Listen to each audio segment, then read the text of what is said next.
मोर क्लासলৈ স্বাগতম। আজি আমি শিকিম এক্সারসাইজ 1.6 কোশ্চেন 1 2 3। ভিডিওটো যদি চাই ভাল পোৱা তেনেহলে এটা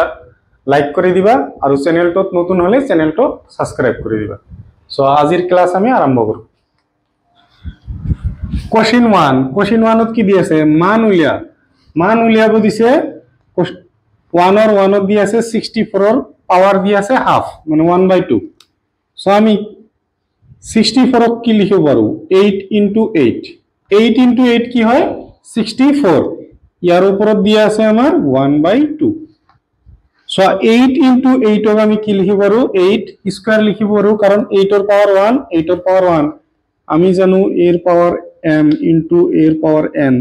কি হয় a ৰ m plus n পাৱাৰ গিলা কি হয় যোগ হয় তেনেহলে 1 আৰু 1 প্লাস কৰিলে 2 ইয়াৰ ওপৰত কি আছে 1/2 So 8 2 into 1/2 होबो क्यों कारण আমি জানো a এর power m whole power n is equal to কি হয় m into n পূরণ হৈ গৈছে এতিয়া সোয়া 2 তো তলত আছে 2 তো উপৰত আছে ক্যান্সেল গল কি থাকিল 8 এর পাওয়ার 1 মানে কি হবো 8 হবো এতিয়া সোয়া কোশ্চেন 2 কি দি আছে 32 ক আমি প্রথমতে উৎপাদক উলিয়ালো সাইডত করিবা এটো এইবিলাক কিন্তু এক্সামত লিখিব না লাগে এটো সো সাইডত করিলো আর কি হবো 3 এর মাজত কিমান বার যাব 1 বার 3 2 1 jar কিমান হবো 2 থাকিল 1 আৰু এইটো 12 এর মাজত 2 কিমান বার যাব 6 বার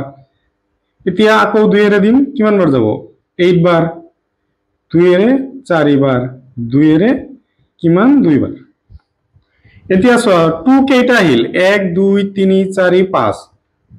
2 ৰ পাৱাৰ কিমান হ'ব 5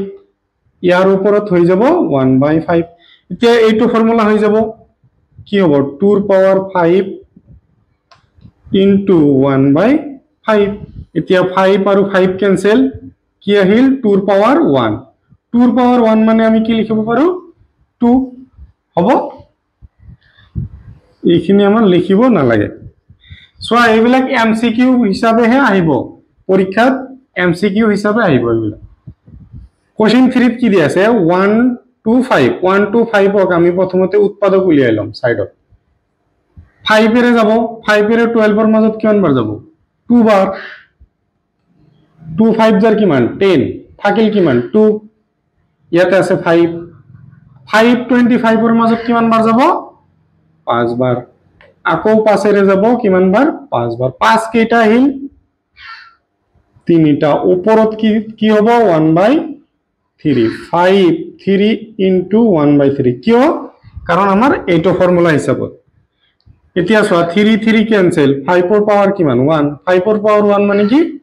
5 হ'ব ভিডিওটো পজ কৰি লিখিলো সো কোশ্চেন 2 কি কৈছে মান উলিওৱা কোশ্চেন 2 ৰ 1 ত কৈছে 9 এৰ পাওয়াৰ 3/2 সো আয়াত আমি লিখিব পাৰো 3 9 ক কি লিখিব পাৰো 3 into 3 লিখিব পাৰো পাওয়ার হৈ গল 3/2 3 into 3 মানে কি হ'ব 3 স্কয়ার ইয়াৰ ওপৰত আছে 3/2 এতিয়া আমি ফৰ্মুলা জানো কি a এর power m whole power n is equal to কি হয় a এর power m into n so ইয়াতে তেনেহলে আমি কি লিখিম 2 into 3/2 সো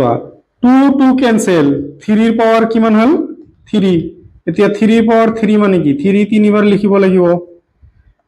সো কি হ'ব 3 into 3 9 into 3 27 হ'ব নেক্সট 32 ক আমি কি কৰিব পাৰো প্ৰথমতে উৎপাদক উলিয়াইলাম 2 এৰ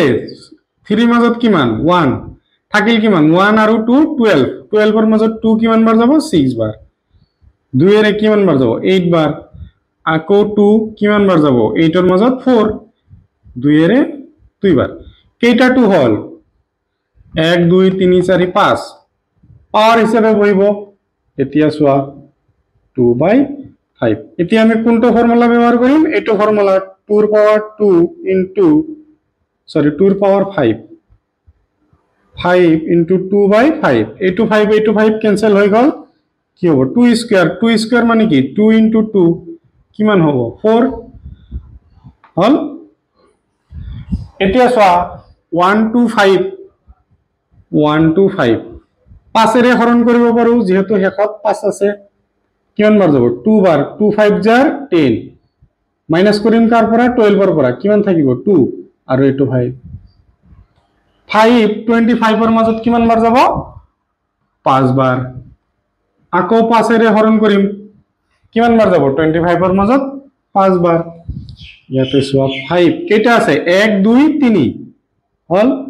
ইয়াৰ ওপৰত কি হ'ব মাইনাসৰ 1/3 এতিয়া কোনটো ফৰ্মুলা বহিব এইটো ফৰ্মুলাই বহিব 5 3 into মাইনাসৰ 1/3 3 ক্যান্সেল কি হল 5 ৰ পাৱাৰ মাইনাসৰ 1/5 এতিয়া আমি ফর্মুলা পাইছিলো a এর power minus m is equal to কি হয় a এর পাওয়ার 1 বাই a এর পাওয়ার m তেনহলে এটো আমি কি লিখিম মাইনাস 1 আছে তেনহলে হবে 1 বাই 5 এর পাওয়ার 1 বা 5 হবে ভিডিওটো পজ কৰি লিখিলো কোশ্চেন 3 কি দিয়া আছে সরল করা 3 এর 1 দিয়া আছে 2 এর পাওয়ার 2/3 ডট মানে ডট মানে ইয়াতে কি বুঝাইছে ইনটু বুঝাইছে 2 এর পাওয়ার 1/5 সো আমি কি লিখিম 2/3 প্লাস 1/5 কিয় কারণ আমি জানো a এর পাওয়ার m into a এর পাওয়ার n is equal to কি হয় a এর পাওয়ার m plus n তো ইয়াতে দুটাই a মানে কি দিয়া আছে a মানে ইয়াতে দিয়া আছে 2 m মানে দিয়া আছে কি 2/3 আৰু n মানে দিয়া আছে কি 1/5 হ'ব এটো প্লাস কৰিছো এতিয়া সোয়া কি হ'ব আমাৰ নিয়ম মতে কি লসাগু লব লাগিব লসাগু কিমান হ'ব 3 5 জাৰ 15 ওপৰত 3 5 ৰ মাজত 15 ৰ মাজত কিমান বাৰ যাব 5 বাৰ 5 into 2 কিমান হ'ব 10 প্লাস 5 ইয়াৰ মাজত কিমান বাৰ যাব 3 বাৰ 3 into 1 কিমান হ'ব 3 ইয়াতে 2 ৰ পাৱাৰ কিমান হ'ব 10 আৰু 3 প্লাস কৰিলে 13 তলত হ'ব 15 সো নেক্সট কোশ্চেন 2 চোৱা কোশ্চেন 2 কি দিয়া আছে সো এই 7 টো ইয়াৰ ওপৰতো আহিব আমাৰ 1 ৰ পাৱাৰ 7 মানে কি 1 এ হ'ব এতিয়া চোৱা এটো আমাৰ কি হ'ব 3 into 7 কিমান হ'ব 21 আমি জানো a এর power m whole power n is equal to কি হয় a এর পাওয়ার m into n তেনহলে 3 আৰু 7 কি হ'ব ইনটু হ'ব 3 into 7 কৰিলে 21 এতিয়া চোৱা ইয়াক আমি লিখিব পাৰো মাইনাসৰ 21 আমি জানো a এর power minus m is equal to কি হয় 1 বাই a এর পাওয়ার m সো এতিয়া কি দিয়া আছে এইটো দিয়া আছে আমি এইটো লিখিছো এইটো দিয়া আছে সো ইয়াতে 1 মানে 1 এ আছে a মানে দিয়া আছে 3 আৰু m মানে দিয়া আছে কিমান 21